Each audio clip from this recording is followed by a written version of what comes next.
Estimada Magíster, buenas tardes. Mi nombre es Patricia Yolanda Perugachi Ríos, estudiante de la carrera de Derecho de octavo semestre. A continuación, me presento a rendir la evaluación oral de Derecho Procesal Constitucional, que consta de las siguientes preguntas. Primero, al presentar una acción de protección, se requiere mencionar la norma infringida. ¿Es suficiente que el accionante manifieste su sentimiento de injusticia? A la cual daré mi siguiente respuesta. En la normativa ecuatoriana, al presentar una acción de protección, es indispensable citar la norma constitucional que se considera vulnerable. Expresar solo un sentimiento de injusticia no basta para sustentar esta acción. La acción de protección es un recurso jurídico destinado a proteger derechos constitucionales concretos y debe de estar respaldada en la normativa pertinente. En el artículo 88 de la Constitución de la República establece que el propósito de la acción de protección es ofrecer una defensa directa y efectiva de los derechos reconocidos en la Constitución, cuando estos sean afectados por acciones u omisiones de autoridades o particulares. Asimismo, la Ley Orgánica de Garantías Jurisdiccionales y Control Constitucional dispone que para que una acción de protección sea admisible, es necesario demostrar la vulneración de los derechos constitucional específico. Como segunda pregunta tenemos la siguiente. ¿Cómo se realizan los procesos de selección y revisión de la Corte Constitucional? A la cual yo tengo la siguiente respuesta. De acuerdo con la Constitución de la República del Ecuador y la Ley Orgánica de Garantías Jurisdiccionales y Control Constitucional, todas las sentencias relacionadas con garantías jurisdiccionales deben ser enviadas a la Corte Constitucional dentro de los 3 días posteriores a su ejecutoria. La Secretaría General de la Corte recibe y registra estas decisiones y elabora informes con recomendaciones para la sala de selección.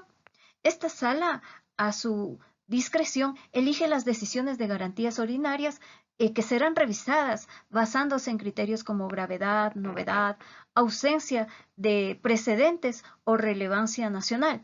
Si la sala de revisión concluye que los criterios de selección no aplican, puede archivar el caso. La Corte tiene un plazo de 40 días para pronunciarse, aunque dicho plazo no se considera restrictivo. Las sentencias que no son seleccionadas se archivan, mientras que los casos elegidos, el Pleno asigna a un juez sustanciador para preparar un proyecto de sentencia, el cual es sometido a la revisión del Pleno. La decisión, al final, es definitiva y no admite apelación.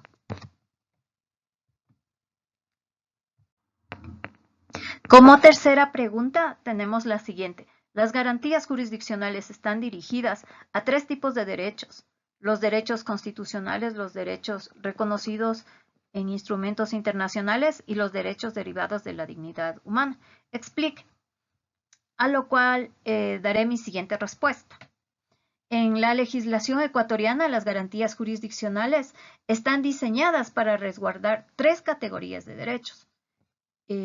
Los derechos constitucionales, que son aquellos derechos que la Constitución de la República del Ecuador reconoce y protege, incluyen derechos fundamentales como el derecho a la vida, a la libertad, la igualdad y a la no discriminación, entre otros. Tenemos también los derechos reconocidos en instrumentos internacionales.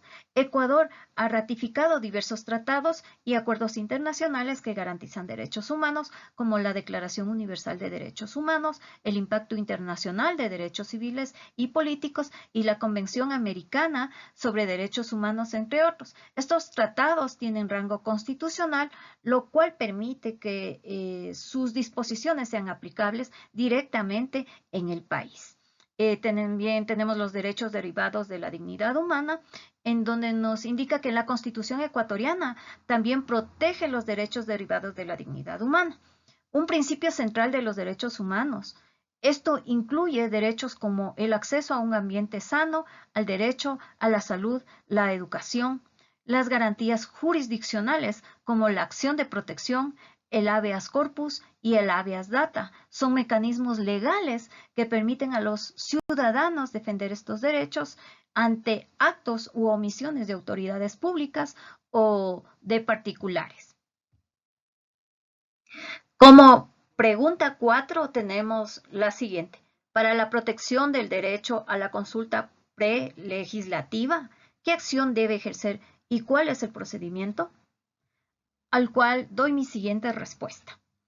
En la normativa ecuatoriana, la acción de protección es un recurso mediante el cual se puede garantizar el derecho a la consulta prelegislativa. Este mecanismo está destinado a salvaguardar los derechos constitucionales cuando estos son afectados por acciones u omisiones de autoridades públicas o individuos. Procedimiento para la acción de protección, dentro de la cual nosotros tenemos la presentación de la acción. La acción debe interponerse ante un juez competente, específicamente con claridad al derecho constitucional vulnerado, en este caso el derecho a la consulta prelegislativa y los hechos que constituyen dicha violación. También mencionamos a la admisión. El juez examina si la acción cumple con los requisitos formales y es precedente. En caso de admitirla, no notifica a las partes implicadas.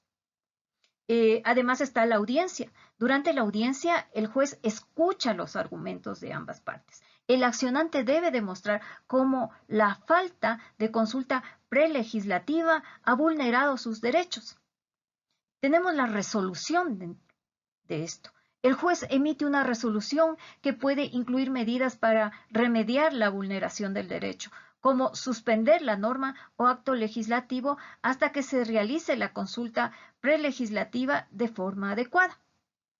Mencionaremos además la importancia de la consulta prelegislativa. La consulta prelegislativa es un hecho consagrado en el artículo 57 de la Constitución ecuatoriana, el cual obliga al Estado a consultar a los pueblos y nacionalidades indígenas antes de adoptar medidas legislativas que puedan impactar sus derechos colectivos. Este derecho también cuenta con respaldo en tratados internacionales como el Convenio 169 de la OIT sobre pueblos indígenas y tribales.